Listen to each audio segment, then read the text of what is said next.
Hello everyone, if you're new to my channel, consider liking and subscribing. It will make me feel wonderful if you do that. Thanks. By the way, I also have another Naruto and Luffy fanfiction channel. If you are interested, link is in the description. Second Wind by the Lost Samurai. Luffy and Zoro awaken in two different parts of East Blue, both with the same thing on their mind. Protect the crew. There would be no failures this time around. Captain's orders. As bits and pieces of the unknown past that the two comrades share are gradually revealed, the rest of the crew can only speculate. For all their absolute resolve, they're hiding something. Don't own anything? Now wait a second. I would like to give a huge shout out to the first member of our channel, Garrick Russell, the first warlord. Adios. Chapter 1. Neo-romance Don Straw Hat Luffy was awakened by a subtle swaying that seemed to grow more violent by the second as he opened his eyes, blinked, and yawned tiredly. What was he doing before he dozed off? Memories presented themselves as his mind snapped back into alertness. Oh, yeah. He was still drifting. What was that noise? He took a look around him as his eyes focused, and laughed out loud. Damn, how'd I always forget these things? He asked with obvious mirth in the face of the whirlpool that threatened to devour his inadequacy of a boat. In the long run, something like this was trivial, laughable really, but Luffy couldn't help but find it troubling that it could have potentially ended his journey before it had even begun. He glanced at the barrel next to him as it rocked back and forth with the waves. Should he try it? It should work, based on past experience. He quickly dismissed the thought, though, chastising himself for his careless nature. If it didn't work, he wasn't coming out of the water unless a miracle happened. In his experience, miracles happened often, although they could only help you so much. Regardless, he didn't want to risk it. It would not do for the future Pirate King to die at the hands of a tiny-ass whirlpool like this. It wasn't his own fate he was worried about as much as the fate of the lives he would come to affect. In the beginning of his journey, he had easily resigned himself to the risks of his foolish dream, but as thoughts of those that he had to protect gradually piled up on his conscience, that mindset became increasingly difficult to maintain. In the eyes of many, he would always be a careless idiot, and in some respects this would always hold true. But what some didn't realize was that there were some things he had an ingrained intelligence for from the beginning, and other things he had forcefully willed himself to learn along the way, with some help. He made a quick decision. He had already resolved to play an active role this time around, and that meant not leaving himself at the mercy of a barrel if he could help it. So he took a quick leap off the boat, propelling himself over the waters with a force that almost sank it. Any sane person would have wondered if he was losing it with this recent action, but sane people didn't last very long where he was going. After reaching the highest point of his jump, he took another step, and the air below him responded in turn, propelling him higher and further. He took more steps until he was cruising through the air at comfortable speed. Now, to get down to business, it should be close by. He reached out with his observation hockey, and more than a few dozen weak auras flickered to life within range of his senses. He also sensed slightly stronger auras approaching them. He predicted that they were all on a collision course, but then again he already knew that. It was an ambush after all. He accelerated quickly and made his way over to the slightly stronger auras in the distance. One in particular dwarfed them all in power, but in other aspects that were far more important at this stage, it paled in comparison to another that Luffy instantly recognized. The shockingly humble presence brought a nostalgic smile to Luffy's face. Wait for me, old buddy. He reached the pirate ship with the Jolly Roger that confirmed Luffy's already solid guess and touched down after quickly decelerating. The two pirates that were guarding the deck looked at him in shock, but shock quickly turned to malice. If they gave any more thought to the fact that they hadn't even noticed his approach until he had landed right in front of them, they may have been a bit more cautious. As it was, they were inclined to ask who the hell he was in charge at him with swords at the ready before waiting for an answer. Luffy was in deep thought, but spared them a glance as he punched both their lights out. Leaving the unconscious fodder on the deck, he made his way through a door and caught sight of the person who he had come to find. At first glance of the bright pink hair and pudgy appearance, he had to resist the urge to laugh out loud. He compared this timid boy to the quiet, confident Marine he would one day grow up to be. There were some similarities other than appearance, most notably in his aura, but it was nonetheless difficult. The boy was being relentlessly harassed by a small group of pirates who were too busy taunting him to even notice Luffy's approach. Excited yet, Kobe? This is gonna be a big haul. You looking forward to some good old-fashioned pirating? The boy weakly glared at him, causing him to laugh. The others followed suit. Is that even a question? One thug asked. Here's a better one. Are you looking forward to hiding below deck like a little bitch and then cleaning the captain's shoes just to avoid a beating? They all howled with laughter. Cody turned red before he, to Luffy's disappointment, looked at the ground and let out a resigned sigh. We'll have to work on that, Luffy thought, as he mentally willed Kobe to drop kick their asses through the floor. knowing full well that he wasn't capable of it. Yet, as he stepped in front of Kobe, the unobservant idiots who by all rights should have been dead by now, mercy was not common on the vast seas. Even if a minority of pirates made a habit of exercising it, finally took notice of his presence. Who the hell is this guy? I've never seen him before, one said suspiciously. New recruit maybe, another piped up. The one who had been taunting immediately before Luffy stopped and glared at him. Who are you? Identify yourself. Luffy looked him dead in the eye and grinned. Well, I'm the guy who defeated your crew, kicked your captain's ass, and sunk your ship. That's all you really need to know. The pirates gaped at his audacity, but hesitated to attack. Something about this guy was holding them back, but they weren't smart enough for it to last very long. Luffy scratched his head at his own phrasing. To them, he was simply speaking from a future perspective, but it was technically true, minus sinking the ship. He had left that to the Marines last time. Before they could charge, Luffy spoke. You'll wake up in about 10 minutes. Try not to drown, I guess. This stopped them in their tracks as they stared in confusion upon hearing the cryptic statement. Then they dropped to the ground, foaming at the mouth. Luffy observed Kobe carefully. The blast, although weak to the point where he had to consciously control himself, was directed at everyone in the room. Kobe was kneeling on the floor, sweating profusely and panting for breath, but he was still conscious. Not bad. Luffy smiled to himself, realizing that even this crybaby Kobe, who had zero confidence and next to zero mental discipline, was still much stronger-willed than your average East Blue pirate. That wasn't saying much, but it was something. Hey, you're Kobe, aren't you? If I heard right anyway. Mind giving me some food? I'm starved. Kobe was scared shitless at being addressed so casually by the person who had quite literally brought him to his knees with use of a faceless, overwhelming power. He nodded weakly and stood up on trembling knees. He walked forward, refusing to stumble, and led the mysterious boy to a supply storage closet, if only to appease him. He looked back at him as he walked, and gulped. The boy didn't seem to be hostile to him despite the display earlier. If anything, he should thank him for saving him from a potential beating. He was too intimidated at the moment to think of the ramifications of what the boy had just done. If those pirates were waking up in 10 minutes, they would surely run to Alvida, and the thought would have sickened him if he had been in a state of mind to worry about it. Instead, he opened the door and let the boy walk into the storage closet as if his life depended on it. Wow, thanks Kobe. He dove into a barrel full of apples and started inhaling them. That was the only description Kobe could really use. If he was chewing at all, Kobe couldn't slur as he bounced from one side of the room to another and gradually emptied the supply closet of its precious food. Just when Kobe was starting to wonder where on earth he put it all, the boy stopped, sighing as he visibly restrained himself and patted his stomach dispassionately. It's not much, but it will hold me over. I should leave some room for meat. Kobe looked at him dubiously and found the courage to speak for the first time since the boy's introduction. How much can you eat? Are you a glutton? The boy looked at him and Kobe froze, wondering if the slip had been a mistake. To his relief, the boy just laughed. Most would say I am, he admitted. I have room for a lot more, but fruit doesn't do much for me. My body is weird. I need some meat, but this will be enough until I make it to the next island. I might have to stock up here, though. I haven't eaten in over a day. Kobe frowned as he interpreted stock up to mean steal. He squashed the rising disapproval. This ship was filled with ruthless pirates, and as ashamed as he was to admit it, he was one of them. He had no right to look down on someone who stole from us. Why have you gone so long without eating? Kobe asked. The boy just shrugged. A day isn't really that long, he answered. Normally he would be dismayed at the prospect of not eating for that long, but at the moment his thoughts were wandering to a certain man he would meet up with on the island he was visiting next. But since you asked, I was at sea and quickly ran out of food since I had no idea where I was going until I finally spotted this ship. That surprised Kobe. He should have guessed that the boy was a sailor, but the more sane part of his mind assumed he had somehow snuck aboard from the civilian ship that Alvida was about to purge. He remembered suddenly that a conflict would begin soon, and settled for one last question. If you don't mind me asking, what was that thing you did back there? You knocked those guys out cold without lifting a finger. The boy smirked. Sorry, that's a secret, but you'll find out one day. Again with the vague responses. Kobe nodded despite his lingering curiosity. Meanwhile, Luffy was internally wondering if he should just tell him. He didn't really feel like explaining the concept of conqueror's haki to someone who had yet to truly see the world. Even a small glimpse of its vastness might discourage the boy from pursuing his dream at this point.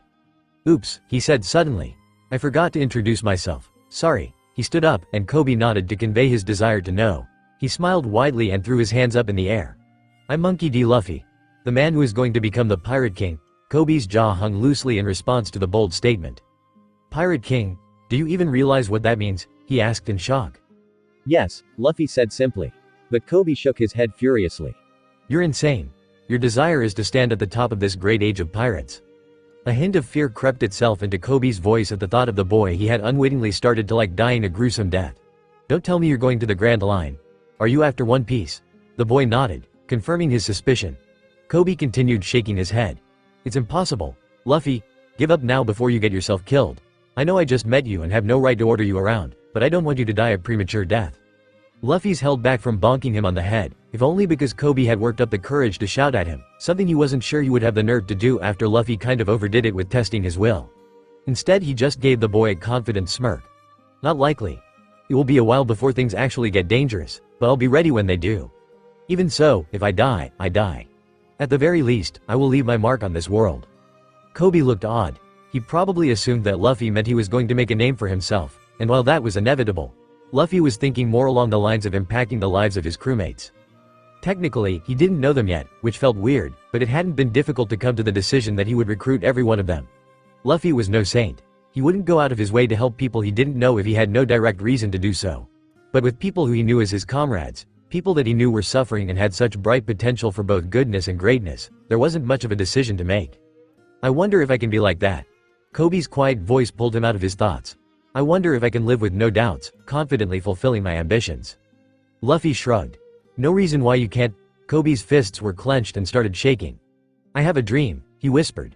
It's nowhere near as amazing as yours, but I wonder if I can do it. He looked up to meet the focused gaze of Luffy, who smiled widely. Only you can answer that one, but Kobe continued on, ranting as if he'd been discouraged, which Luffy thought was hilarious. No, I will do it. I will become a Marine.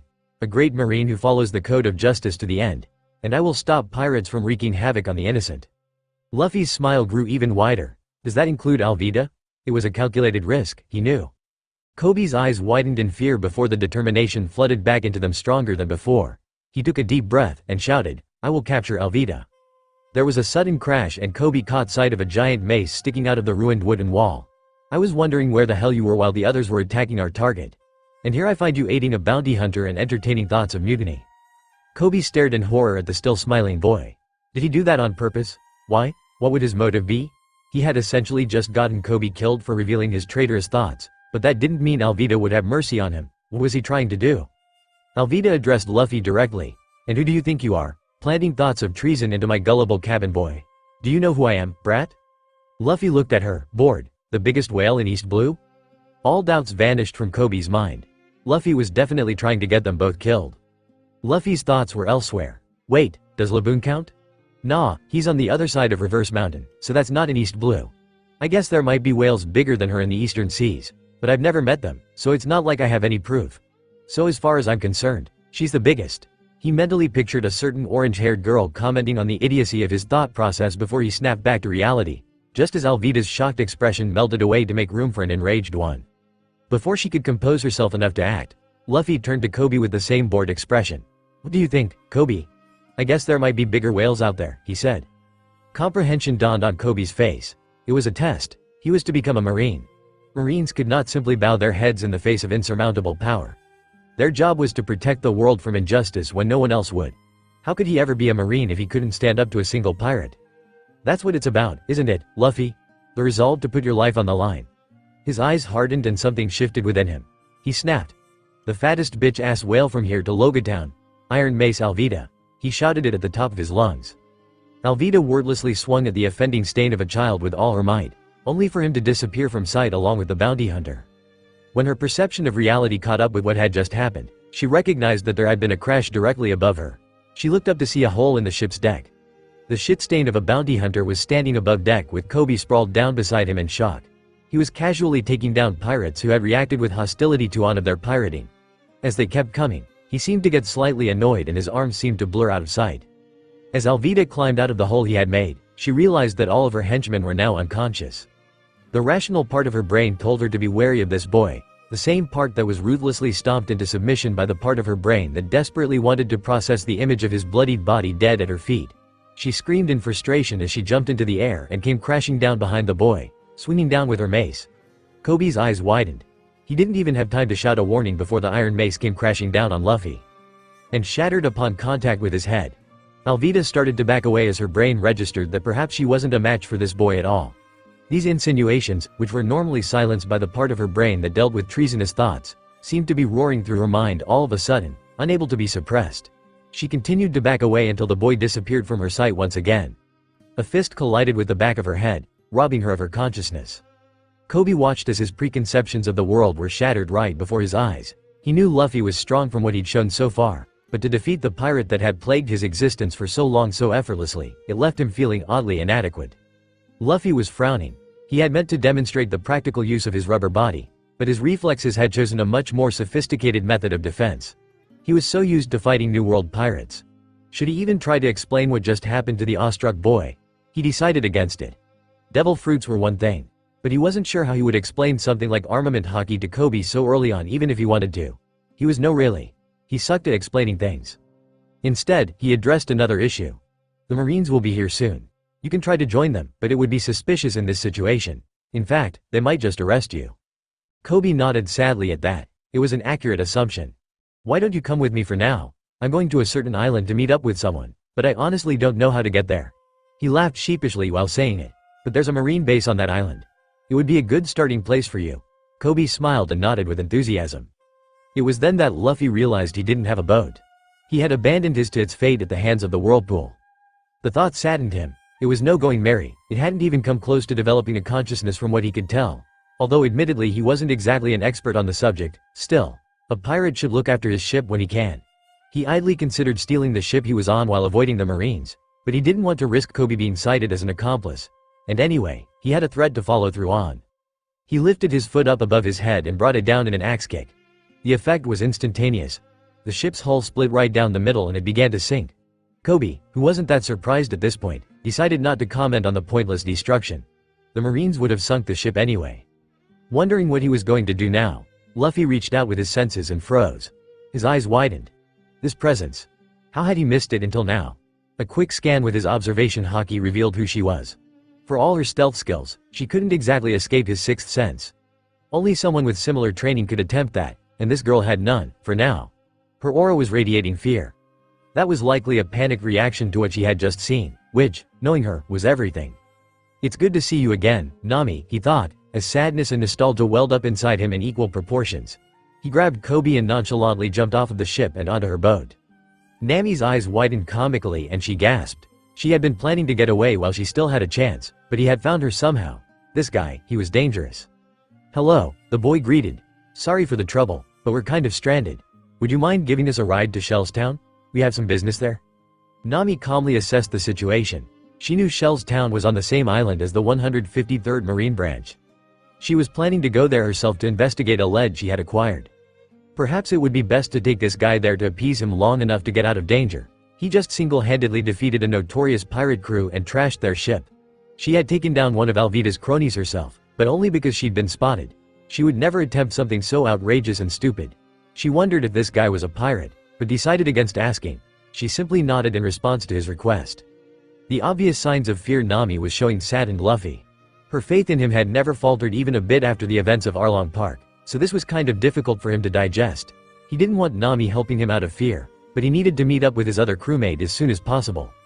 Gaining Nami's complete loyalty was a bitch the first time around, and he didn't blame her, but he wasn't at all deterred. He resolved to turn this fear into a deeply ingrained trust, and not just in him. He owed her that much.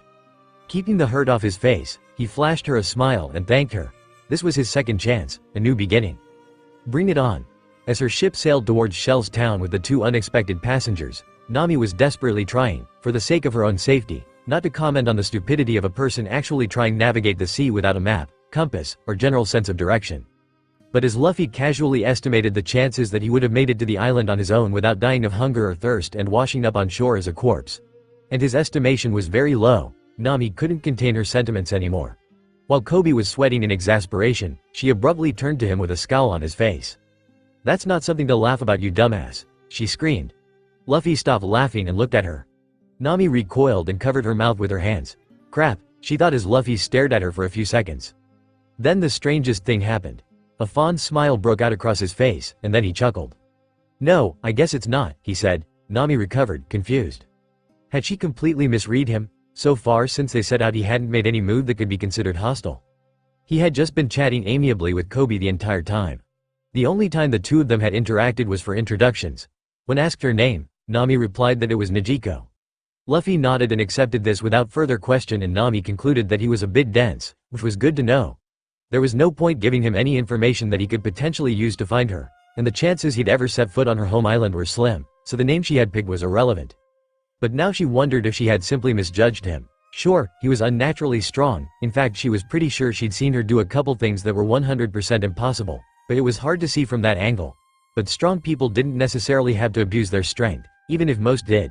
She concluded from this that he wasn't a pirate at least, but she still had to be cautious around him. Nevertheless, she was now comfortable enough to ask some simple questions. Luffy? He turned to her. Hey, what's up? He replied. Why are you heading to Shell's town? What business do you have there? She wouldn't tell him that she herself was going to steal a map of the Grand Line, of course. That was something he really didn't need to know. Luffy smiled brightly at the question. Oh, I'm meeting up with a friend. Maybe you've heard of him. His name is Zoro. Two sets of eyes widened at this new information. As in, Kobe started to ask but trailed off. Nami recognized the name too. It wasn't exactly common. Roronoa Zoro. He's known as the Pirate Hunter, Luffy confirmed. Kobe broke into a cold sweat. He's a friend of yours, Luffy? Luffy nodded to him. The thought of the Pirate Hunter having friends sounded very far-fetched to him. Nami was thinking the same thing, but now she was also wondering if he was a bounty hunter. That would explain his strength, but then why didn't he turn in Alvida's bounty? Was it not high enough for his tastes? Nami started to frown at the raw stupidity of that notion, while Kobe silently wondered how someone who was aiming to be Pirate King had ever ended up friends with the most infamous bounty hunter in East Blue. That just sounded like a betrayal waiting to happen. When they finally arrived on the island, Luffy locked onto Zoro's aura. It was easily the most profound presence on the island, towering above the others like a god amongst men. Was Zoro even trying to suppress it? Probably not, he decided. There were no other Haki users in East Blue, so this was basically a giant fluorescent beacon signaling for Luffy to come find him. He frowned for a second. Were they really the only ones? His thoughts drifted momentarily to Smokey. Luffy was pretty sure his marine rival had awakened both types of Haki by the time of Marineford, even if he couldn't utilize them very well. He had done the same even if he didn't realize it, starting with Conqueror's Haki and Sabaody and Amazon Lily, Armament Haki and Impel Down, and finally Observation Haki and Marineford. He found it interesting that they manifested in the order of his eventual proficiency with each of them. But he couldn't exactly tell when Haki users had awakened the ability if they had achieved it before him. On the way to the bar, he listened in on some conversations as he walked down the street, gathering information on recent events, one of which seemed to be the topic of almost every conversation he eavesdropped on. He pretty much knew what happened from the moment he sensed Zoro in a civilian environment rather than the marine base, but what he heard confirmed his suspicions. Zoro had managed, or more accurately, decided, to escape from the Marines and raise hell in the base, plowing through unfortunate Marine soldiers with his sword sheath and finally knocking an enraged Marine Captain Morgan out cold. The entire town had been stunned by the news. This marked the end of Morgan's reign of tyranny, and it had happened so fast. While the Marines were grateful, they were also slightly disconcerted at the level of strength he had so casually displayed, as if he had just been putting up with their crap the entire time. Luffy knew that in reality he couldn't have escaped from the beginning, but Morgan's fate had been sealed the moment Zoro's mind had been flooded with the memories of his future self. When they asked him what he intended to do while in the town, Zoro had replied that he was waiting for a certain med to arrive, and couldn't leave until then. It seems Zoro caused quite the ruckus here, Luffy said smugly. Kobe and Nami had taken to following him silently, and now looked at him with confused expressions. Luffy continued. Apparently Marine Captain Morgan, who was in charge of the Marine base here, was abusing his rank to oppress the townspeople. Kobe looked baffled and somewhat angry while Nami just narrowed her eyes, not really surprised. His idiot son, Helmeppo or something like that, also used his influence to gain special privileges, and when Zoro put him in his place for harassing the townspeople, he threatened to start executing them. Zoro agreed to be locked up for a month in the Marine base without food to avoid having civilian deaths on his conscience. But Helmeppo never intended to let him go.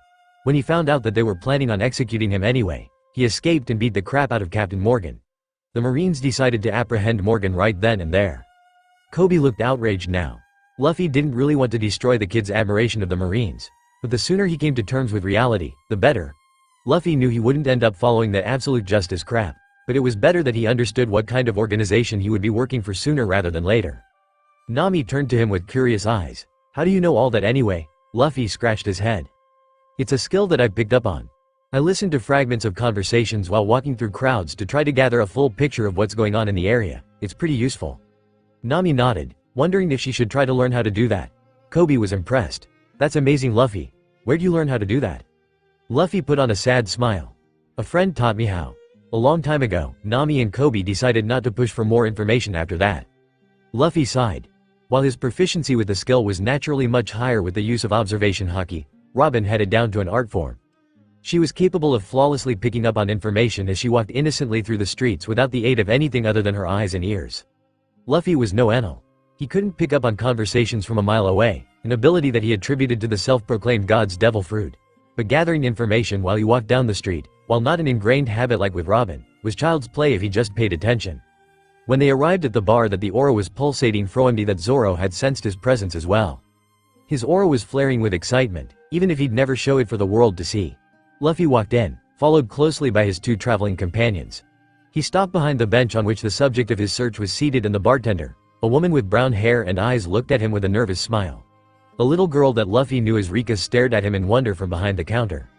"Yo, Zoro," he said casually, with a hint of amusement. The green-haired man took a long swig of his sake and then turned around in his seat, his eyes meeting Luffy's. For a while they just stared at each other assessingly, as if sizing each other up. Everyone in the bar had put their conversations on hold and looked on, including Nami and Kobe. They watched apprehensively, as if expecting a fight to break out.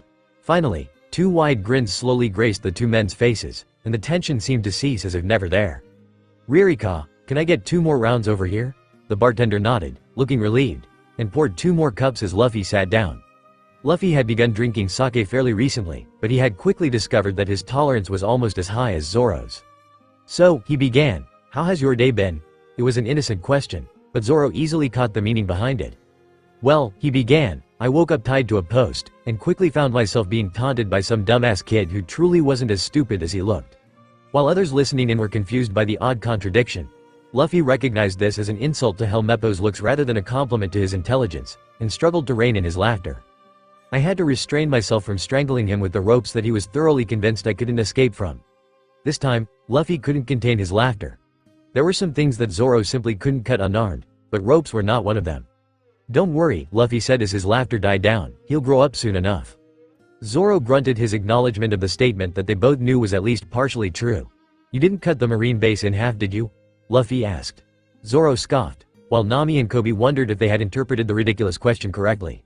What was with this conversation? Finally, Zoro's gaze fell on Kobe, and then it moved on to Nami, where it lingered for a bit.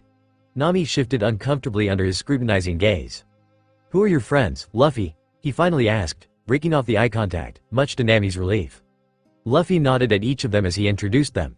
"The kid with the pink hair is Kobe. He wants to become a marine. As for the girl, she doesn't want to tell me her real name." He said it as if it was the most trivial thing in the world. Nami, on the other hand, had immediately tensed up and her posture became more guarded. "He saw right through me and went with it." She didn't know whether to feel amazed, fearful, or infuriated. Zoro raised a questioning eyebrow at Luffy, but the latter just shrugged. A silent conversation seemed to pass between the two, and Nami felt incredibly out of her depth. They could be plotting her death in great detail right now and she wouldn't even know. Luffy spoke up after a while. "Well, Zoro, I really only have one piece of advice for you right now." Zoro looked at him curiously, and Luffy grinned. "Don't get stabbed by Buggy." Zoro now glared at him as if willing his own eyes to burn a hole through Luffy's head. Several people in the bar stiffened at the killer glare, but Nami was more focused on the piece of advice itself. She only knew of one person named Buggy. Luffy just looked back at him with the same amused smile, and after a few seconds Zoro looked away and scoffed again. Then he did something their observers would never forget. Pirate Hunter Zoro burst out laughing. While Luffy and Zoro drank to their heart's content, Nami quickly excused herself from the bar. Luffy gave a polite goodbye and said they'd meet again, which only served to unnerve her.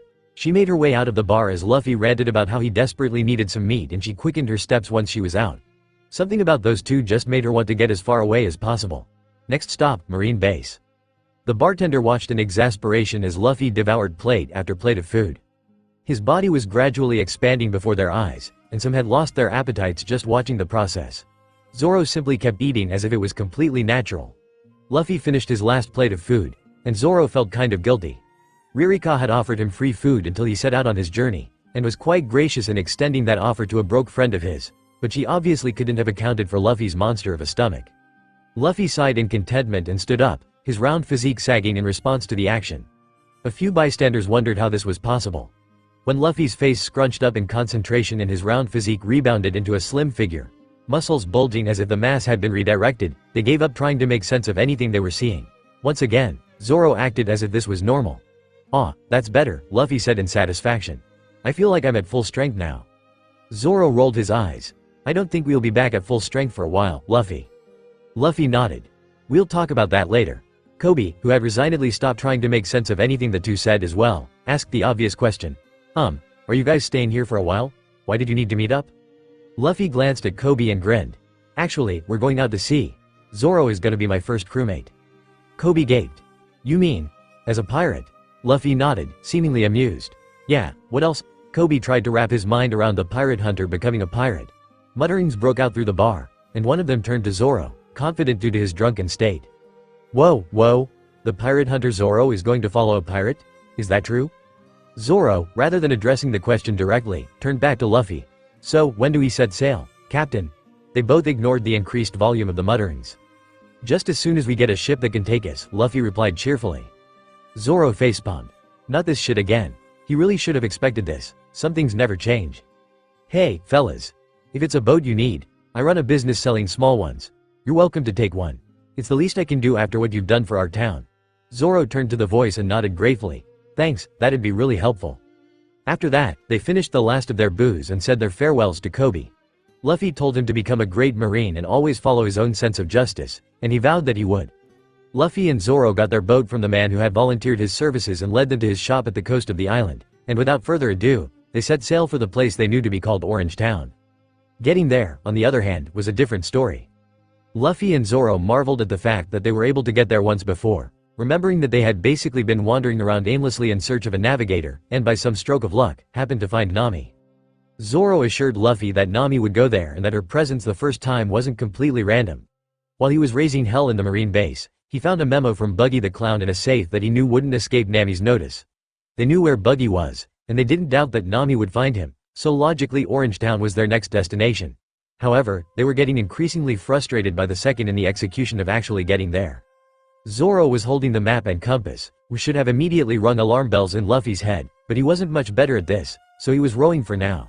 He watched in awe as Zoro confidently pointed in the direction they needed to go. Luffy was impressed for a moment, wondering how on earth he'd done it, before turning skeptical. "Wait a minute. How did you come to that conclusion?" Zoro looked at him like he'd grown a second head. "What? It's not that hard. This map says that Orangetown is to the west. That means that we need to go to the left," he said patronizingly. "Ah," Luffy said, hitting his palm with his fist as his face lit up in realization at the sound logic. "You're right. Okay. Let's go." He picked up the oars and happily started rowing, continuing for about 10 seconds before he face-faulted. He quickly got up, placing his arms above his head in the shape of an X. "No, wrong." Zoro looked at him as if he was sporting 3 heads now. "What's your problem, Luffy?" he asked, annoyed. "Influenced. I was put under the influence. That's not how navigation works at all." For the way Zoro was looking at him now, he might as well be a fully grown hydra. He pointed accusingly at Zoro. "You didn't even use the compass." Zoro sighed. "What do you take me for?" he asked in exasperation. "Of course I did." He pointed in the direction that they had been going in. "The compass is pointing that way, so that's the way we need to go.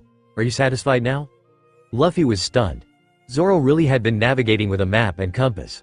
Suddenly he wanted to kick himself for doubting his comrade. He flashed Zoro a sheepish smile, and Zoro accepted the unspoken apology without comment. They rode in silence for 10 more minutes before the extent of the fallacious reasoning hit Luffy with all the force of his crazy-ass grandpa's mountain-crushing fists. Fuck. Luffy and Zoro argued back and forth until they agreed on their best course of action, which basically involved reaching out as far as they could with their observation haki. If they found any human auras, then they found an island. Simple enough. As they wandered around aimlessly for a while just to cover more area, Luffy was the first to sense them. They were faint.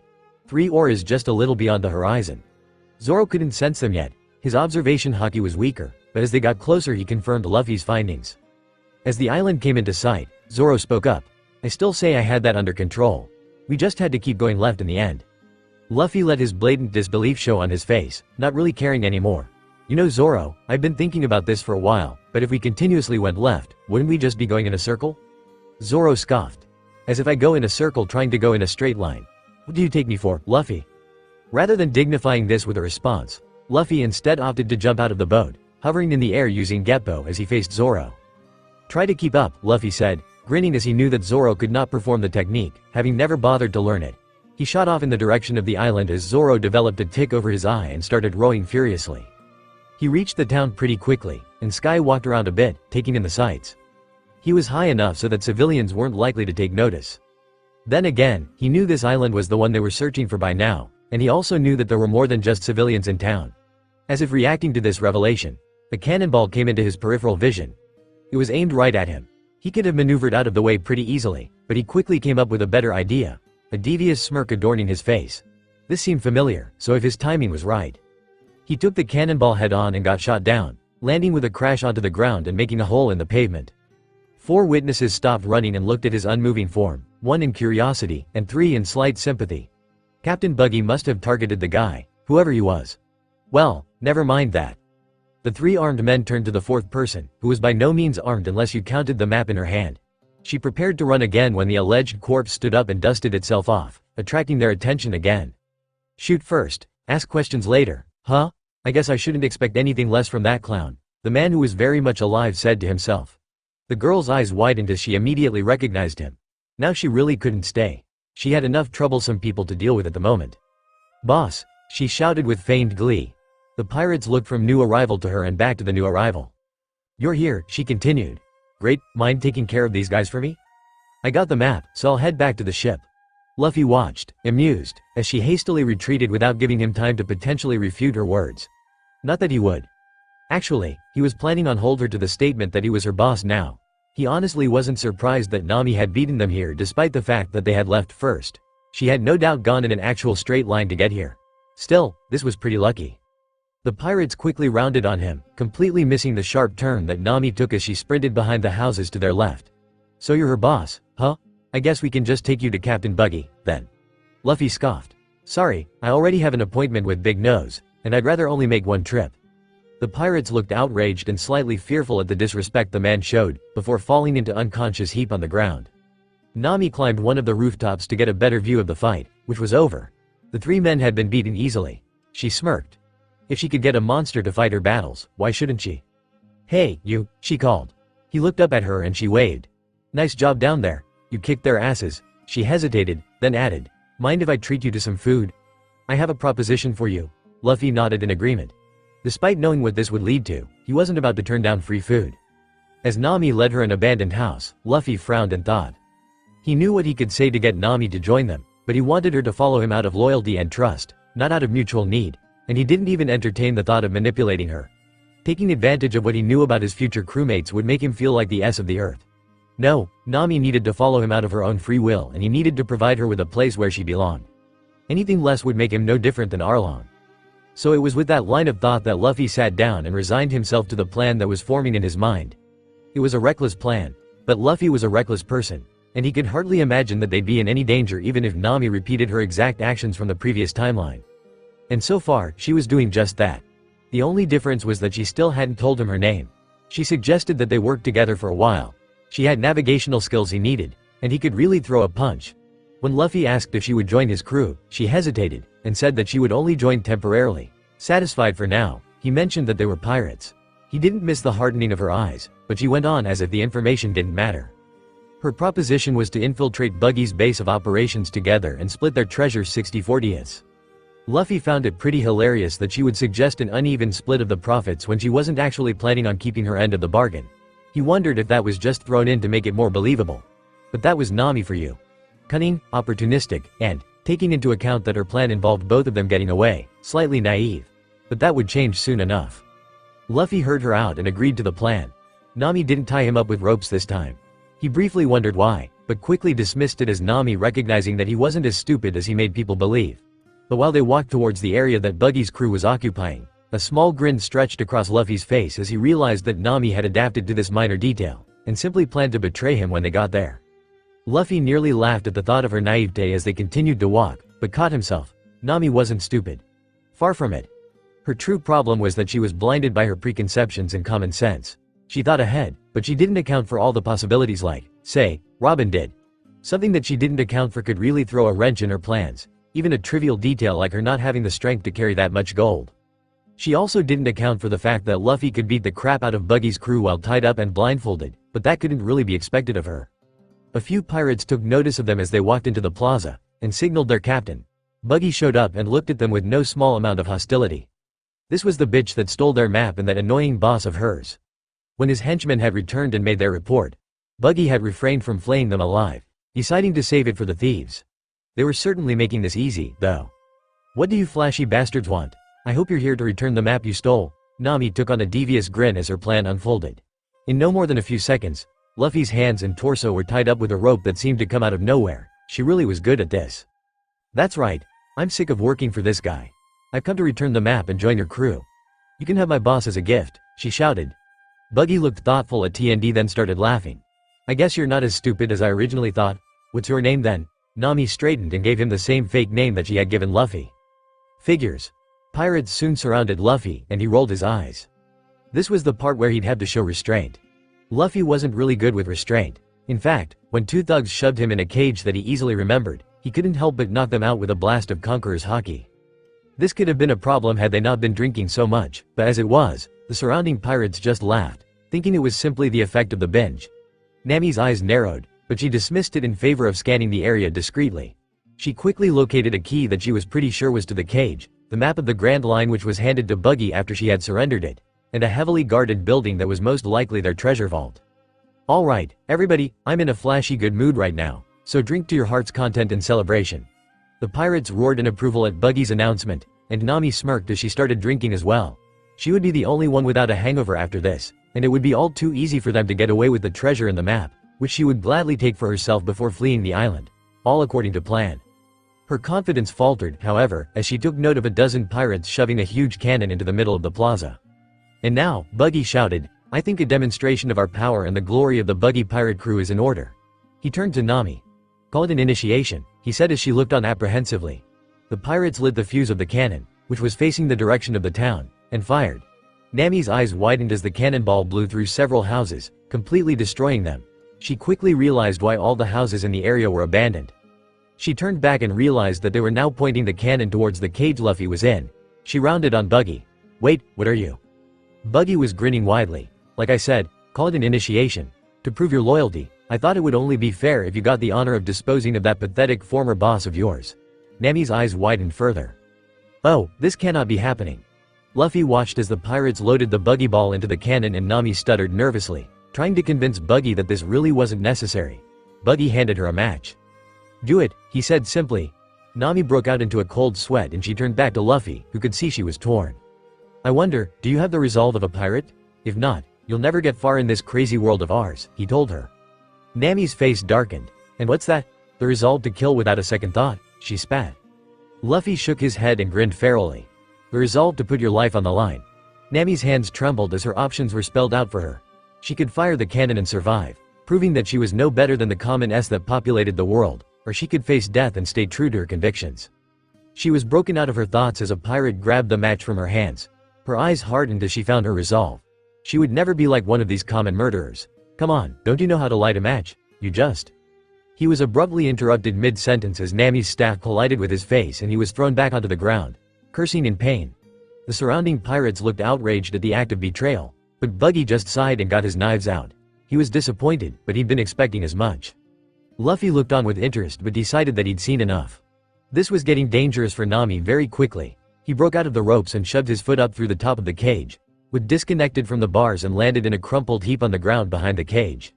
This caught pretty much everyone's attention, but they quickly lost sight of him as he jumped up into the air and let loose another blast of Conqueror's Haki, this time targeting all of the pirates in the area.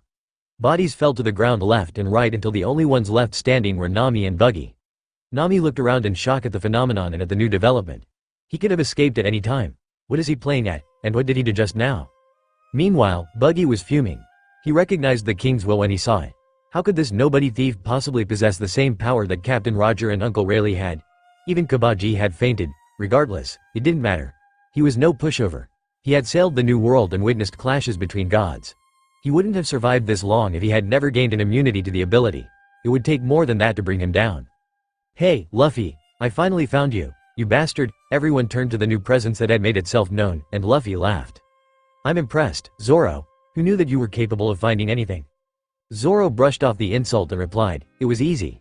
I just went to the noisiest spot on the island, knowing that's where you'd be. Looks like you've caused quite the commotion. He smirked. You know, I half expected to find you tied up and in a cage. Luffy glared at him half-heartedly. Was this revenge? Nami, although frantic by this point, easily made sense of the comment. Had Zoro been there this whole time? How long had he been shadowing them? She was about to voice the question when a very angry Buggy interrupted them. Don't ignore me, you flashy sons of bitches. He addressed Zoro. You're pirate hunter Zoro, aren't you? What the hell are you doing here? Have you come for my bounty? Zoro looked at him lazily. Nope, not interested. Buggy grinned. Oh, but you see, I'm interested. After I take you out, I'll be that much more famous, he said, twirling his knives in his hands. Zoro sighed. Fine. Come on then. Luffy chuckled, remembering how this went last time, and Zoro shot him an annoyed look. Buggy made his move. Bara bara cannon. Buggy's hand quite literally flew off of his arm and headed for Zoro. Nami's face was pure comedy. What the hell is going on? She felt incredibly out of her depth again. But that wasn't as surprising as what happened next. Zoro disappeared before her eyes and Buggy let out a pained yell. She looked over at Buggy and saw the blood seeping from the wound in his side, where Zoro had evidently just cut him. How? The word echoed through Buggy's mind as he lost consciousness. Luffy smiled down at the dog in front of him as he crouched down and held out his hand. Shake, he said. The dog looked up at him assessingly, and then surprisingly, held out his paw. Luffy grabbed it and shook his hand up and down, and the dog just looked at him passively as if this was a strange occurrence for him. Hey, you kids. The group of three turned to the voice, 2 out of 3 recognizing him as the mayor of Orangetown. The man stopped in front of them and looked at them curiously. Do you know what's going on? I saw those blasted pirates destroying the town again with that cursed cannon of theirs. I came to investigate and saw you 3 running away from their base. You're not hurt, are you? He looked absently at Chow Chow. The dog didn't get along with people he didn't know. His behavior was borderline aggressive towards strangers, but he acted civil with this teenager. Strange. Nah, Luffy replied cheerfully. We kicked their asses. The mayor was taken aback by this statement, and looked at him disbelievingly. These pirates had been terrorizing their town for a while. Luffy, seeing his skepticism, added, you might want to call the Marines while they're still unconscious. They'll wake up after a while. Nami, who'd been staring at the ground ever since they left the plaza, not wanting to meet Luffy's eyes, looked up at the new arrival. Are you in charge here? The man nodded. I'm the mayor, but I hardly deserve the title at this point. I can't even protect my town from pillaging. Luffy thought that this was hardly his job to begin with, but didn't comment. Well, we'll be on our way then, Luffy said. Remember to mention that the Buggy pirates are incapacitated when you call them. They'll be much more likely to send a retrieval ship that way. Nami agreed wholeheartedly with the cynical logic. The mayor looked at them with interest. Are you 3 sailors? Luffy nodded. Pirates. We just recruited a navigator, he said, pointing at Nami, who looked down again. Luffy frowned. She was acting pretty strange, and he could sense the guilt she was feeling. She had almost forgotten their original objective when they were about to leave, but Luffy had made sure to grab the treasure in the map. I'll have to confirm your story myself, the mayor said after some thought. If what you say is true, then you have my sincerest thanks. Luffy nodded at him, and the 3 of them headed out towards the coast where their ships were docked. As they walked, Nami finally looked up at Luffy and spoke. Do you really still want me as your navigator? He turned to her and nodded eagerly in response to the question. I tricked you, she reminded him. I almost got you killed. Luffy thought about telling her that there was no way he ever would have died at the hands of Buggy, or anyone in East Blue for that matter, but decided to be subtler than that. I'm alive, aren't I? He said. Nami just stared at him, wondering not for the first time how his mind worked. You're not mad? She asked quietly. Luffy smiled widely. Nah, don't worry about it, he replied. Nami let a small smile grace her lips but still felt guilty. She didn't have the heart to tell him that she couldn't join his crew permanently. She was so close. Sadness welled up inside her. She was really starting to like Luffy despite his affiliation as a pirate, but this couldn't last. I know this is really late, but my name is Nami, she told him. Luffy's smile grew wider. Welcome to the crew, Nami, he responded. Where do you want to go next, then? If she couldn't stay in the crew, then she'd be damn sure to do her job well while she was here. Our next destination is Syrup Village, he replied.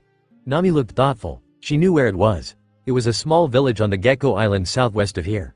What did Luffy plan on doing there? She doubted there was anything of significance. They tied their 2 boats together and set sail. As the island grew more distant, Nami noticed with slight panic that there was only 1 bag of treasure on the boat. They had separated everything into 2. Luffy. Where's the other bag of gold? She asked nervously. Ah, I left it on the shore for the townspeople. It took a moment for this statement to register in Nami's mind. You left it? That was worth at least 5 million belly, she yelled in frustration. Luffy just nodded. They're not a very wealthy town. They'll need it for repairs. Besides, you said we'd split the profits. I just gave them my share. Nami gave up and her head sagged. She had said that, and she didn't feel very deserving of that extra 10% right about now.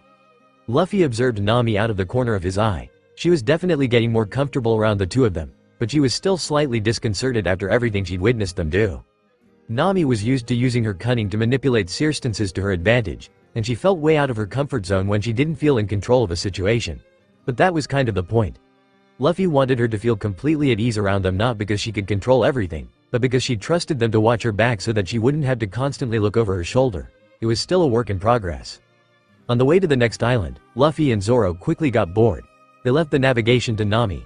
Not that they could have helped much, and started playing rock paper scissors of all things. The dull game was made even blander by Zoro's unyielding belief that rock was the strongest, no matter how many times it lost to paper. They eventually passed by a small, uninhabited island, and Luffy suggested they stop there to take a stretch. It was by far the strangest island Nami had ever seen. The animals were all odd hybrids of different land mammals, and a small man stuck in a chest who claimed he was the god of the island confronted them. He had been stranded there ever since his crew left without him after searching the island for treasure. Luffy later found what they'd been looking for, but revealed that there hadn't actually been anything in the chests. Gaimon, as he told them his name was, decided to stay on the island and look after the animals there. After that, it wasn't long before they reached their destination. As the island came into sight, both Luffy and Zoro felt waves of nostalgia upon sensing the familiar presence on the coast. Soon, 3 other oras joined him. They stretched their arms and legs as they walked onto the shore, and it wasn't long before Nami noticed them. "Hey, we're being watched." They all turned toward their observers, and 3 of them instantly ran back towards the town. "Hey, don't run away before it even begins," the 4th one shouted. He nervously turned back to the newcomers and raised a green slingshot. "Stop right there, I am Captain Usopp, the great protector of this village. State your business here, otherwise my 80 million followers will chase you to the ends of hell." Luffy and Zoro exchanged an amused glance as Nami looked at the eccentric villager with disinterest. "Damn," Luffy said. "He's got over 1/10 of the world's population as followers." "That is pretty impressive. Maybe we should run," Zoro added.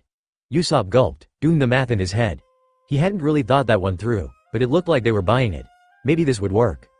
"He's lying," Nami stated in a bored tone. "Crap, I've been found out," Usopp exclaimed as Luffy burst out laughing.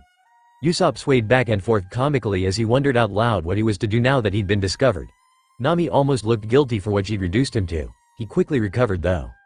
"Don't you dare laugh," he said firmly with his slingshot raised. "I'm a man of intense pride. I don't take well to being laughed at.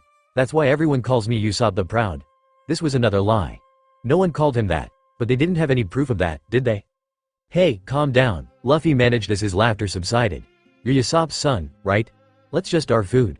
We're not here to pillage or anything." Usopp lost his balance and fell off the hill he was standing on, landing face first in the dirt. He got up with an embarrassed expression. "It's true that I'm Usopp's son, but how did you know?"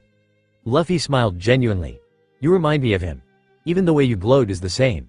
Usopp's chest swelled up with pride upon hearing this, and he agreed to talk things over as a restaurant town. He even went as far as to offer to treat them. Nami noted that the restaurant they were eating at had a sign that simply said, "Food." This suggested that it was basically the only restaurant in the area. This really was a small village. As they ate, Luffy told Usopp stories of the boy's father and his incredible marksmanship, and Usopp listened eagerly. His eyes bulged out when Luffy mentioned that he was the sniper for the crew of red-haired Shanks. He always knew his father was amazing, but it felt good to hear someone confirm it. He soon excused himself from the restaurant, though, saying that he had somewhere to be soon. They continued eating after Usopp left until the 3 kids from earlier rushed into the restaurant, almost falling over each other. "We're here to defend the village, Captain," one shouted with newfound resolve. He then looked around confused. "Where's Captain Usopp?" another demanded, holding up a wooden toy dagger in what he hoped to be a menacing manner. "Ah, that was some good meat," Luffy sighed, patting his stomach in satisfaction. The 3 kids looked at him in horror. "What? No way. Don't tell me you ate the captain," the 3rd one shouted indignantly. Luffy looked at him in obvious amusement. Nami giggled. "About your captain," Zoro said, catching their attention. He put on his best evil grin. He was delicious. Once Nami managed to calm them down enough to convince them it was a joke, Luffy asked if they knew why Usopp took off in such a hurry. One of them, who introduced himself as Carrot, replied that he usually went up to the mansion on the hill to recite his far-fetched stories to the girl that lived there. They explained that she was always sick and isolated, and that Usopp's lies cheered her up. Luffy got up. "All right, let's go then." Carrot looked up at him. "We're actually not allowed to go there," he said disappointedly. "Captain gets in through a secret entrance," the boy that had introduced himself as Pepper added proudly. "All the more reason why we should go," Luffy said casually. Nami wanted to protest the logic, but the three boys cheered and took off in the direction of the hill, led by the boy who had introduced himself as Onion. Luffy laughed and trailed after them while Zoro followed wordlessly. Nami sighed as she was outvoted. A tall gate surrounded the mansion, stretching around the full perimeter. The vegetable trio was wondering if they could find the captain's way in when something wrapped tightly around the waists of Zoro, Nami, Pepper, Carrot, and Onion. Gomu Gomu no, Luffy said jovially. The entire group, minus Zoro, looked in shock from Luffy to what was wrapped around them and back to Luffy. It was his arm. It was coiled around them like a snake. His other arm was also stretched out and had grabbed the top of the gate. Before anyone could question the absurdity of what was currently happening, Luffy shouted, "Sorry to intrude." They tried to avoid the inevitable, but were pulled along with him as he launched himself past the gate and high into the air. Luffy just enjoyed the breeze as the rest of them, minus Zoro, screamed their lungs out. Before they landed, Zoro pulled free of his grip, knowing this would only be painful if his landing was dependent on his captain, who wasn't exactly worried about him dying from a fall like this. He landed on his feet and skidded in a long line before finally coming to a stop. Luffy stuck the landing with his knees bent and one arm wrapped around his captive passengers, which were dangling above his head, gasping for breath. He promptly let go of them, his arm snapping back to his side as they fell to the ground in a thud. "Infiltration successful," he said formally. "Like hell it was," Nami shouted, wondering how they were still alive. She was about to ask what the hell he just did, but was trying to find the right words, and the veggie trio beat her to it. "That was awesome," Pepper shouted. "Can we do that again?" Carrot pleaded. "How did you do that?" Onion demanded. Luffy addressed them in order as he turned to each of them. "Yes it was. Maybe later. I ate the Gomu Gomu no Mi. I'm a rubber man." "Rubber man," Nami repeated helplessly, and her head sagged. Of all the ridiculous things in the world. Zoro looked at her and raised an eyebrow. "How could you not know by now?" he asked disbelievingly. Nami rounded on him with her fists raised. "I've never seen him do that before," she said defensively. "I assumed that you were just superhumans or something. The devil fruits are supposed to be a legend. Don't tell me you ate one too." "No, not me," Zoro said. "Buggy ate one, though." Nami's eyes widened in realization. Come to think of it, he had shot his hand off of his arm. How had she not questioned that event further? Was hanging around these guys numbing her reactions to things like this? Would she soon be taking it in stride every time her conceptions of reality were skewed? The thought dismayed her. "Hey, what the hell are you guys doing here?" Nami turned to the familiar voice. She hadn't noticed Usopp up in the tree until now. He was on a branch level with an open window that a young girl was leaning out of. Nami opened her mouth to respond, but paused. What were they doing here? Luffy grinned widely and pointed at Usopp. "We're here to recruit you." Usopp's eyes widened to epic proportions. "Recruit him? Weren't they pirates?" Excitement welled up inside him, but he quickly composed himself. He pointed to himself confidently. "Finally, someone recognizes my talent. Tell you what. Let me be the captain and I'll join you," he said with his arms crossed and a confident smirk on his face. "No way," Luffy shouted, still smiling. This caused Usopp to lose his balance and almost fall out of the tree. "You can be the sniper, though. I'll bet you have really good marksmanship," he added. This caught Usopp's attention and he almost forgot about being captain. "You bet I do. You won't find a better sniper in all of East Blue." They all looked at the bold statement with mixed reactions. Nami was wondering what kind of sniper used a slingshot. Zoro was wondering how he could know that when he'd never left his island, and Luffy was thinking that despite Usopp's nature for blatant lies, his statement might actually be true. The girl leaning out the window, who had been silent up until now, spoke up. "Are these friends of yours, Usopp?" Usopp looked at her and waved his hand dismissively. "Oh, them? They're just fans of mine. They wanted to join my awesome pirate crew." Nami felt embarrassed for the guy. Did he have no humility? Luffy had just invited him. Come to think of it, he hadn't really given an answer yet, but Luffy seemed complacent as if he had already said yes. "Hey, you delinquents, what do you think you're doing?" Everyone, minus Luffy and Zoro, turned to the new voice. It was a tall man with slick black hair and round glasses. He wore a formal suit and tie and walked with rigidity. Usopp and Kaya stilled upon seeing him. He stopped in front of the tree and looked at everyone other than Kaya with distaste. "You are all trespassing on private property. I suggest you leave now." "Klahadore, it's okay, we were just talking. You don't need to kick them out," Kaya said pleadingly. The caretaker looked at Kaya and shook his head. "I cannot allow this, Miss Kaya. Your condition is bad enough without that ruffian's influence. I will not allow him to poison your mind with his ridiculous fabrications." Usopp was trying his best to take the not-so-subtle insults in stride, but everyone could tell he was having trouble. Kaya looked angry but held her tongue. Kaya did look pale, but not letting her have visitors wouldn't help at all. If anything, Usopp's visits should aid her mental well-being. What she needed was social interaction, not isolation from her peers. Didn't this Klahadore realize that he could very well be making her condition worse by insisting on her seclusion? She looked at Luffy and Zoro to see their reactions. They were staring at each other intensely as if they were having a conversation, minus the conversation. Nami grew annoyed as Zoro nodded at Luffy and they both turned back to observe the scene before them. How did they do that anyway? How did that even work? Usopp, although disgruntled, decided to ignore the insult and try to reason with the caretaker. Listen, I'm sorry I trespassed, and I don't want any trouble or anything. I just thought Kaya could use the company. She never sees anyone and Klahadore interrupted. Do you presume to insinuate that you know what would best aid in Miss Kaya's recovery better than her own caretaker? What could a person of your upbringing possibly know about her needs? Usopp was really having a hard time composing himself now. Upbringing? What did he mean by that? Kaya was looking at her caretaker in horror. Either Klahadore didn't notice that he had offended or didn't care.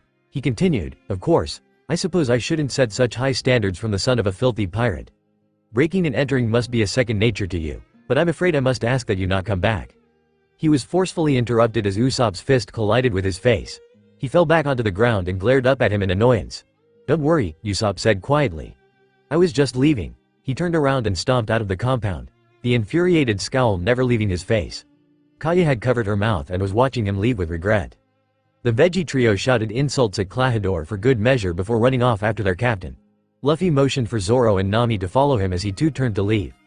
Nami took one sad look at Kaya before following. She felt bad for her, but wasn't really in a position to help in any way. When they got back to the restaurant, Luffy told Zoro and Nami to hang out while he went to look for Usopp. Zoro nodded. Nami wondered what he was planning to say. Luffy found Usopp sitting under a tree at the edge of a cliff. He walked over and sat down next to him. Usopp noticed but didn't look at him. He was lost in his own thoughts. After a while, Luffy spoke, it's not her fault, you know. Usopp still didn't turn to look at him. No, it's not, he said, and your visits are helping her, Luffy added. Usopp looked up at the clouds and sighed. Yeah, I know, he said. Luffy nodded. That was that, then. They sat in silence for a minute before Luffy nudged Usopp, who looked up at him in question. Luffy put one finger to his lips and then pointed down at the beach. Usopp followed his finger and stiffened as he spotted Klahadore walking towards an eccentrically dressed man with heart-shaped sunglasses that he had never seen before. Already suspicious, Usopp got down on his stomach and looked over the ledge, and Luffy followed suit. As they listened in on the conversation that was being held below them, Usopp's eyes gradually widened in shock and then narrowed in outrage. Luffy kept a consistent focused glare on his face until the two men below them parted and walked in opposite directions. Usopp waited a few seconds to take in everything he had just heard, and then got up and abruptly started running in the direction of the village. Luffy quickly caught up and grabbed him by the arm, stopping him in his tracks. Let go, I had to warn them, he shouted now that they were out of earshot. Will they believe you? Can they even help anything if they do? Luffy asked quietly. Usopp's eyes widened as he realized the obvious answer to both questions. His expression turned troubled and he looked at the ground. Then what can I do? This is the village I grew up in, I can't just abandon them to their fate. Luffy nodded in acknowledgement and, having been prompted for advice, started brainstorming a plan out loud. Usopp kept a focused expression and nodded every now and then, as well as throwing in his own suggestions. By the time they met up with Zoro and Nami, the veggie trio was nowhere in sight. Luffy and Usopp filled them in on what happened. Nami looked mildly disturbed but kept calm, while Zoro's expression conveyed nothing of his thoughts. With the plan decided on, the four started making preparations for the following morning. Usopp walked towards the beach with a stern expression, contemplating what was about to go down. He always lied to the townspeople, claiming that pirates were coming. He would ensure that it remained a lie. The sun was rising, and Usopp was fidgeting in anticipation of the coming conflict. There were two slopes that led up to the village from opposite ends of the island, and Zoro had suggested that they split into two pairs to cover both sides. Luffy and Usopp covered the coast where they had eavesdropped in on Klahadore, or rather, Captain Kuro, Usopp reminded himself, while Zoro and Nami covered the opposite side. Usopp had asked how they would signal each other when one group engaged the pirates, and Luffy cryptically stated that he and Zoro had it covered. As the sun completed its ascension above the horizon, Usopp wondered how much longer they should wait. Suddenly, Luffy's head perked up. They're here. They're coming from the other side. Usopp's eyes widened. How do you know? He asked skeptically. Zoro signaled me, Luffy replied. He grabbed Usopp's arm. Hang on, it's gonna be a rough ride. He then used his legs to launch them both high into the air, and started using Geppo to get them to the other side quickly. Zoro had been suppressing his aura enough that Luffy hadn't been able to sense it from across the island, until it had suddenly erupted from his location once again. That was their signal. It was simple yet effective, and no one other than the two of them could interpret it. Usopp's eyes would have widened comically if they weren't shut tightly in response to the wind rushing at their faces. Okay, this was ridiculous. He had overheard that Luffy had eaten a devil fruit and was a rubber man. To his credit, he had only blinked when he heard that. But that didn't explain why Luffy could fly. Was he even human? It was about a 6-kilometer stretch between the two coasts, and he crossed it in less than a minute. Usopp was a good runner, but it would have taken him at least 10 minutes to go that distance. Zoro took notice of them as they touched down on the slope leading down to the north shore. Nami spotted them and frowned in curiosity. Zoro had said he was signaling Luffy a minute ago. How did they get here so fast? It wasn't long before a large ship with the mark of the Black Cat pirates pulled onto the shore, and the roar of pirates itching to pillage the village became discernible. They rushed off of the ship and flooded onto the path, running up the hill before stopping when the unexpected sight of their opposition reached their eyes. They looked at each other in confusion, having been told that no one would be expecting them. "Hey, Django!" One of them shouted back to the ship. "There are a bunch of teenagers in the way. I thought this was supposed to be a surprise attack." Django looked a little confused as well, but shouted back, "Does it matter? If they're in the way, just kill them. We're in a rush. Captain Kuro told us to meet him by morning." Before the pirate that had given his report could turn back to address the four of them, he felt a painful sting in his back and fell over onto the ground. The other pirates traced the path of the projectile back to one of the teenagers, who had a small green slingshot raised. They scowled, having been robbed of first blood. Zoro grinned in approval. First to hit wins. Usopp's legs trembled as the pirates charged in on him. He shot a few more pellets out, each of them hitting their target as he backed away. He would lose control of the fight once they got to him. Unfortunately, his shots weren't lethal, and once the fallen pirates got past their pain, they got up and continued their charge with renewed vigor. They eventually reached him, and blades surrounded him as he rushed to reload another pellet. He wasn't going to make it. He flinched as the swords bore down on him. The blades were halted mid-swing, however, and Usopp looked up to see several pirates desperately pushing against a single sword with all their might. Usopp watched his savior with awe as the swordsman held back the blades that he had intercepted with deadly precision without budging an inch. He pushed them off balance with a quick swipe of his weapon and began cutting them down one by one with cold efficiency. Not a single blade reached him. The pirates chose to ignore Usopp for now and swarm the swordsman like wasps. Usopp began to worry as Zoro was surrounded, but he promptly spun around and swung his sword in a circular circumference. The pirates were blown away by the wind produced by the swing, and the rock walls surrounding the path abruptly stopped some of them. But as even the ones who didn't hit the walls failed to get back up, Usopp realized there was more to it. They all had deep gashes where the wind had hit them. Had he just cut them from a distance? Usopp watched in fascination, and even Nami looked up from the pirate she was redundantly bludgeoning into the ground with her staff. The pirates stopped charging, now wary of the foe that had already taken down a fourth of their members. They quickly realized that it was suicide to take him on close range. The majority of the pirates cursed their lack of funds as a select few pulled out pistols and started shooting at Zoro. The swordsman almost looked insulted, and Usopp's eyes bulged out as he gracefully deflected their fire. Nami also looked on with an awestruck impression. He wasn't lining his swords up with the gun barrels to block their aim. He was reacting to the projectiles after they were fired. She wouldn't have guessed that such a feat was possible. Usopp turned to Luffy and shouted over the gunshots, "He can deflect gunfire." Luffy smirked. "Is that what it looks like?" Usopp turned back and his eyes widened further as he saw what Luffy was implying. Zoro wasn't deflecting the bullets, he was cutting them in half. The pirates finally ran out of ammo and Zoro grinned mockingly. "You done yet?" They looked at him in fury with a hint of fear, and charged again. The pirate leading the charge leapt at him with a giant hammer, intent on smashing his precious sword. The stone hammer was cut down the middle, the two halves falling off of the stick to which it had been attached. Its wielder backed up in fear, but the pirates behind him were still charging. Zoro raised his blade into a horizontal ready position as if he was about to swat them all away from a distance, when a voice behind made him stop and duck. "Gomu Gomu no, whip!"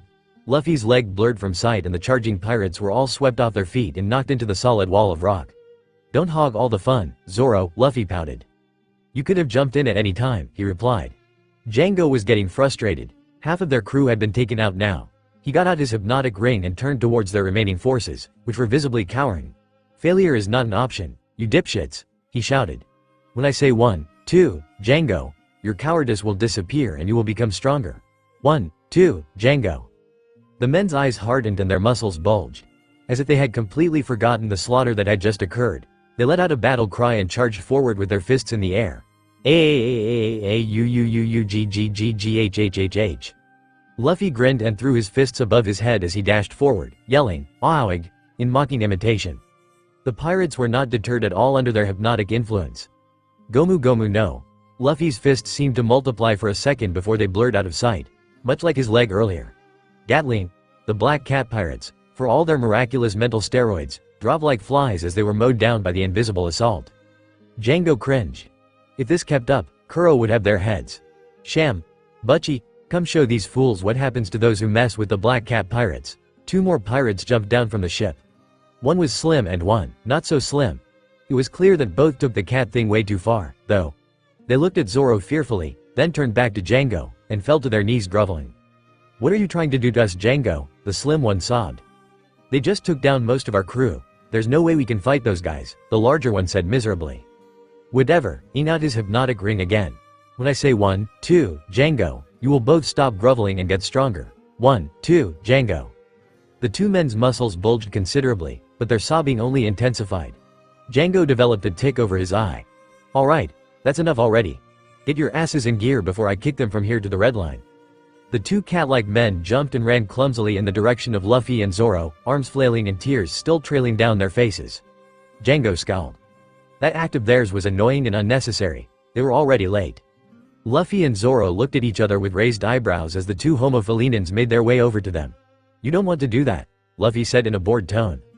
We tend to get less merciful when our enemies don't get the message, Zoro said lazily. Sham and Butchie continued, breaking off from each other to confront the 2.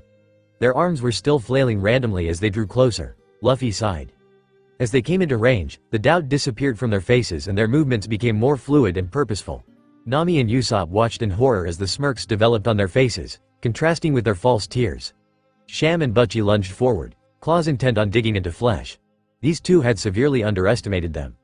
Butchie impaled himself on Zoro's sword and his arms fell toward his sides as he coughed up blood. Sham threw himself into Luffy's outstretched leg and felt his ribcage shatter as the crimson liquid spilled from his lips as well. Oh well, Luffy said. We did warn them, Zoro finished. Django gritted his teeth in anger. Those useless felines had been defeated so easily. I have no choice now, he spoke under his breath. I'll have to hypnotize myself and finish this. Captain Kuro will be here soon. Actually, a voice came from behind him. Your captain is already here. Django spun around and almost stumbled as he faced the green-haired swordsman. When had the man gotten behind him? How had he not noticed the man's approach? He jumped back but froze when a familiar voice came from direction of the village. Django, it said menacingly, didn't I tell you all to meet me at the mansion? Django didn't dare turn around to face his death. But he could tell that the man was walking closer. Kuro stopped in front of Luffy and a fierce scowl spread across his face. What the hell is going on? He shouted. This galvanized Django back into action. He whipped out his ring and faced Zoro. When I say 1, 2, Django, you will fall asleep. Zoro looked at him impassively. Of course I will, he said as he walked towards him. 1, 2, Django, he yelled triumphantly. Zoro lifted up his sword and slashed down Django's midsection. Blood stained his clothes and he fell back onto the ground. How, he managed before slipping under. I closed my eyes, Zoro said blandly, it's not hard. Meanwhile, Kuro was struggling to rein in his temper.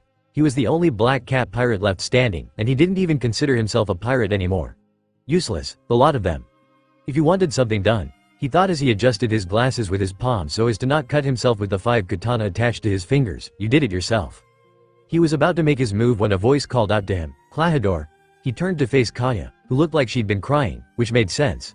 She'd probably woken up and found Mary in a bloody heap on the floor of the mansion. What surprised him was the gun she was pointing at him. Please leave this village. I'll give you the sum of my wealth, but you can't hurt anyone. You must leave in peace, she said firmly. Kaya, what are you doing here? Run or he'll kill you, Usopp shouted. Kuro started at her for a few seconds, then he broke out laughing.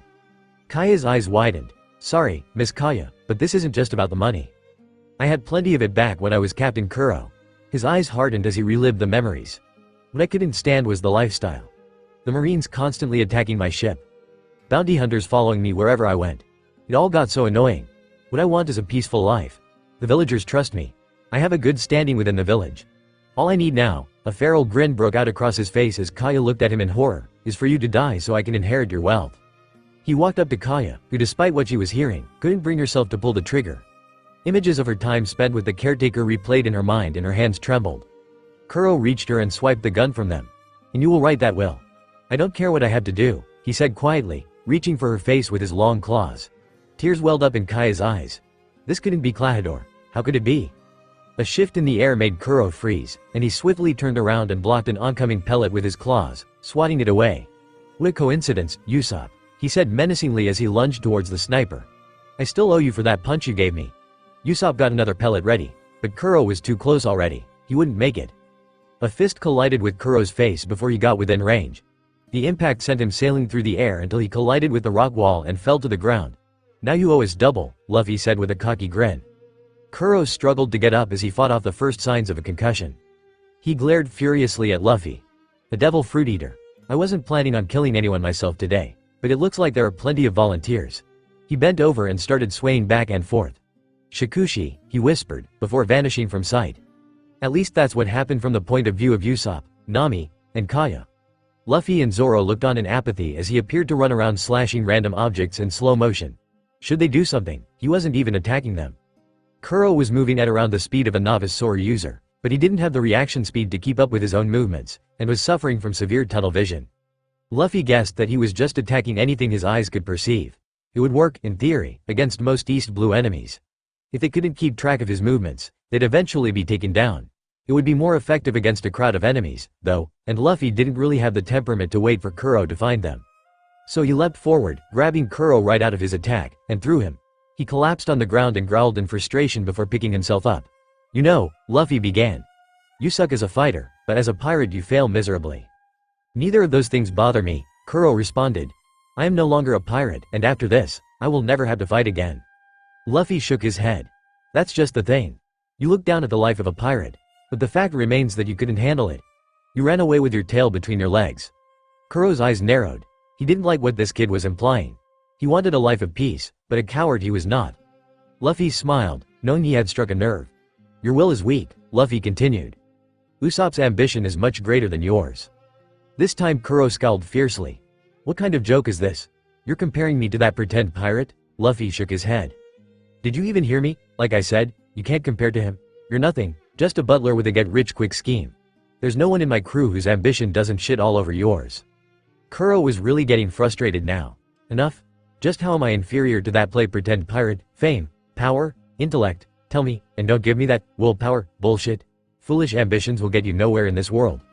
Luffy's grin grew positively bestial. Would you like to test that out, then? Let's see who will get farther between you and my crew members.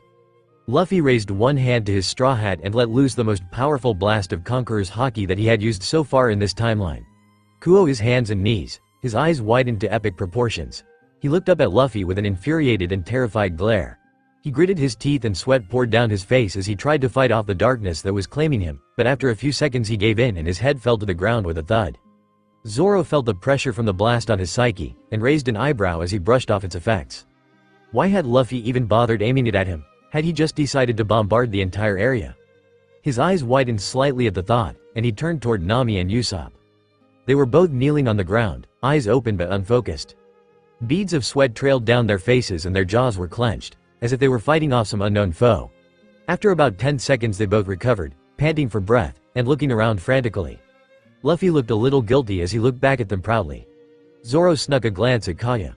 She had been unaffected, wondering what was going on with everyone. At least Luffy had left her out of it. Zoro didn't think a whiff of the king's disposition would help her condition. Zoro speculated briefly about what Luffy's motive was. The obvious answer was that he wanted to expose them to the effects of the king's will. Fighting off its effects naturally strengthened one's willpower if done successfully. It was like exercising a muscle. The next time Nami and Usopp encountered a blast of that magnitude they would have a significantly easier time with it. But why so early? Zoro was confident that Luffy was the only awakened conqueror in East Blue. Even in Paradise they were scarce. It wasn't until one sailed the New World that the power became somewhat common and resistance to it became a must. Was Luffy just getting a head start with their crewmates? That was assuming, of course, that Luffy wasn't just trying to prove a point. He'd always had a lot of faith in his comrades. What should we do with the Black Cat pirates? They'll just wreak havoc when they wake up, he said as Luffy walked by. They won't be waking up for a while, Luffy replied. The Marines will be here before they do. Zoro nodded. If Luffy had aimed his Haki at the entire area, then it wasn't just Kuro that would be out for a while. Nami and Usopp had fully recovered and walked over. What the hell was that just now? I felt like death was looming over me, Nami said shakily. Usopp voiced his agreement. Ah, sorry, that was me, Luffy replied. Nami rounded on him, infuriated. What the hell do you mean it was you? What the hell did you even do? And whatever the hell you did, why the hell did you do it to us? She yelled with her fist raised. Ah, come on Nami, it was just to prepare you, and it builds character, he said cheerfully. You still haven't told us what it was, Usopp said curiously. Luffy thought for a moment as if having an inner debate with himself. Hey, what the hell, he thought. It's called Conqueror's Haki. 1 in a million people in the world are born with it. It allows you to forcefully overpower the minds of those with weak wills. Traits like self-confidence and mental discipline help one resist it, but the most important factor is willpower. A person with an unbendable will won't even bat an eye in the face of the most powerful conqueror. Not doubting. That is true power. Nami and Usopp took in the explanation with thoughtful expressions, and then they both nodded. Who knew that such a thing existed? The world truly was vast. That afternoon, after Mary had been bandaged up and briefed on the situation, he and Kaya told Luffy, Zoro, and Nami to meet them on the south shore. When they arrived, Nami's eyes filled with glee. Anchored near the coast was a white caravel that strongly resembled a goat. It's called the Going Merry, Mary said. It's an older model, but it should be helpful to you. Consider it a thank you gift. Nami agreed wholeheartedly. It was still a relatively small ship, but it was much more spacious than what they'd been using up until now. Luffy and Zoro stared at the ship for a little while. Memories flashed through their mind. Some happy, some painful, but all meaningful. After a while Luffy just looked at Mary and Kaya. Thank you, he said quietly. Usopp was looking at the ship fondly as Luffy, Zoro, and Nami boarded, but he also looked a bit uncomfortable. He looked from Luffy to the ship, and back to Luffy. He began awkwardly. I was wondering if your offer to join your crew was still in effect. Luffy looked at him confusedly. Huh? Was all he said. Usopp looked down. Well, it's okay if it's not. I'm sure we'll meet on the sea someday, he said. What are you talking about? Luffy asked, confused. You already joined, remember? Now get on. Usopp's eyes widened before a wide grin spread across his face. I'm the captain, he shouted, jumping into the air with his fist raised. Not a chance, Luffy said as Usopp climbed aboard. But if you want you can be second in command when Zoro's hung over. I don't get hung over, Zoro sputtered indignantly. Luffy smirked. You might as well.